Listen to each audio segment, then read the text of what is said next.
Once upon a time, in the heart of Africa, nestled between the Great Rift Valley and the Indian Ocean, there was a land called Kenya. This land was rich in culture, tradition, and history, but it was also a land yearning for freedom from colonial rule.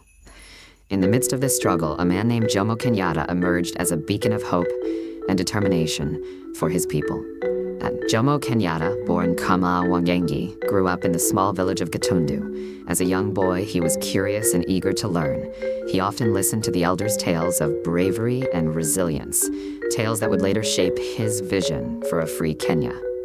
Despite the challenges, young Kama's thirst for knowledge saw him attend mission schools where he learned to read and write, setting the foundation for his future leadership. Kenyatta's journey was not a simple one. He traveled far and wide, from Kenya to London, learning and advocating for his country's freedom. In London, he studied at the University College London and the London School of Economics, immersing himself in political and economic theories that would later guide his leadership. His time abroad also saw him become a fierce advocate for African independence, speaking at international forums and writing extensively on the need for decolonization. Back in Kenya, the winds of change were blowing stronger than ever. The Mau Mau uprising, a guerrilla war against British colonial rule, had shaken the country. Kenyatta, seen as a leader of this movement, was arrested and imprisoned for nearly a decade. Despite the harsh conditions and the British attempt to break his spirit, Kenyatta remained steadfast. His resolve only grew stronger, his vision clearer. Upon his release, Kenyatta returned to a hero's welcome.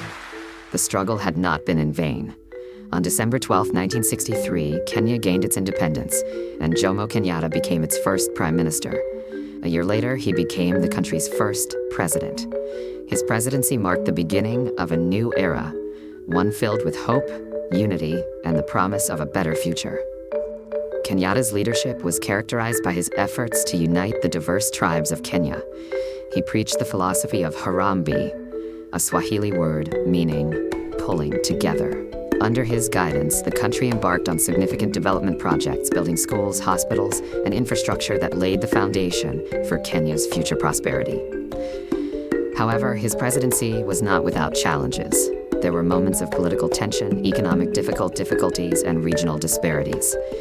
Yet, Kenyatta's vision for a united and prosperous Kenya never wavered. He worked tirelessly to ensure that the seeds of independence he had fought so hard to plant would grow into a thriving nation. On August 22, 1978, the nation mourned as news spread of Kenyatta's passing. The man who had led Kenya to independence, who had become the father of the nation, was no more. But his legacy lived on. His teachings, his vision, and his unyielding spirit continued to inspire generations of Kenyans.